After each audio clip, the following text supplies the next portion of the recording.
The Norse gods weren't immortal. They could die, and the most powerful among them knew exactly how it would happen. They ruled the world, controlled storms, war, even fate itself. So why couldn't they stop the end? These gods were called the Aesir, a powerful group of gods who lived in Asgard, their realm above the human world. They controlled the forces that held everything together: war, wisdom, storms, life and death. They lived in a universe made of multiple realms, different worlds connected together, each with its own purpose. Humans lived in one, giants in another, and the gods ruled from above. But there was one thing they could not control: what was coming. Odin was the leader of the Aesir, not the strongest, but the most driven. He was the god of wisdom, war, and death. But more than anything, he wanted knowledge. He sacrificed one of his eyes to drink from a sacred well. He hung himself from the world tree for 9 days and nights, without food, without water, just to learn the secrets of existence. Through this, he discovered runes, symbols believed to hold power over reality itself. But what he learned was far worse than any enemy. The gods would fall. Not maybe, not someday. It was certain. And Odin didn't try to escape it. He prepared. He built Valhalla, a great hall where fallen warriors were brought after death. There they trained every day, not to live, but to fight. Odin wasn't trying to stop the end. He was preparing for it. Frigg, Odin's wife, was the queen of Asgard. She was connected to marriage, family, and the future. Like Odin, she could see what was coming. She knew the loss, the destruction, the end. But unlike Odin, she didn't try to fight it. She remained silent.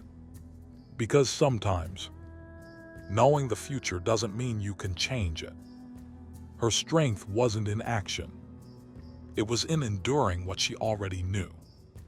Thor was the strongest of the gods, the god of thunder, storms, and protection. He wielded Mjolnir, a powerful hammer that could summon lightning, and always returned to his hand. Thor didn't rely on strategy like Odin. He fought. Again and again, he battled giants, powerful beings that represented chaos and destruction. These weren't small fights.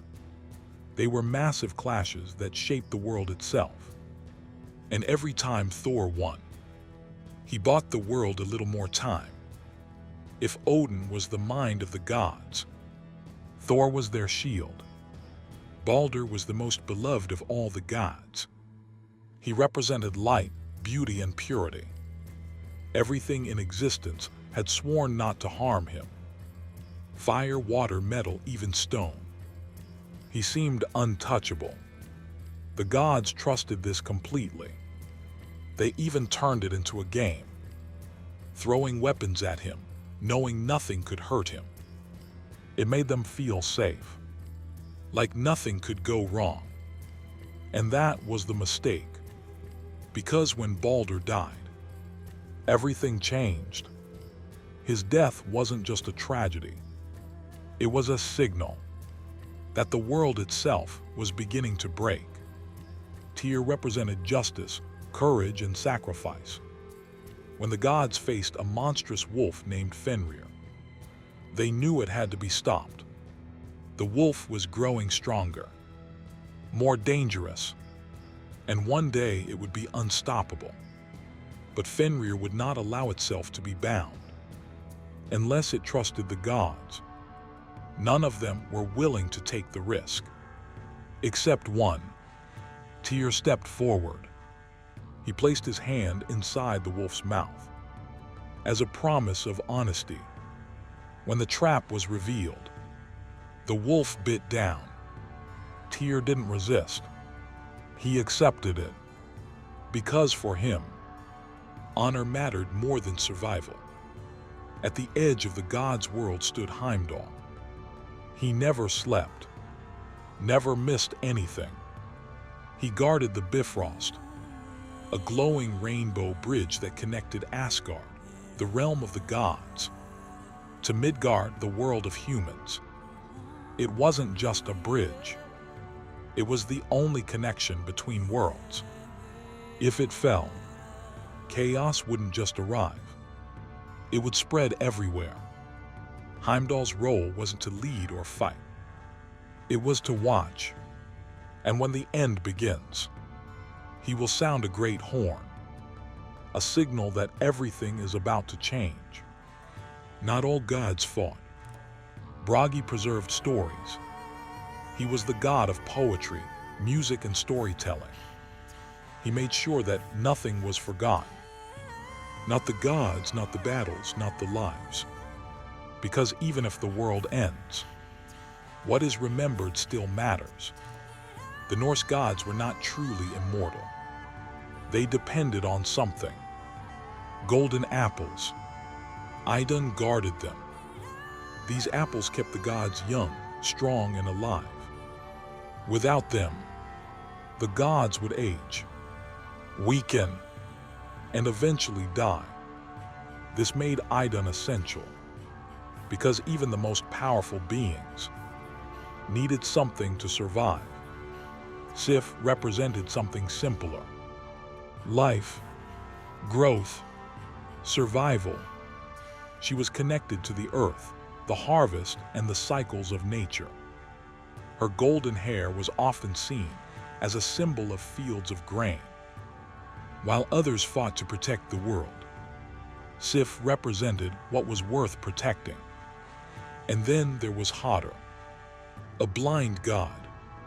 He didn't see what was happening around him. He didn't understand the consequences of his actions. And yet he played a crucial role.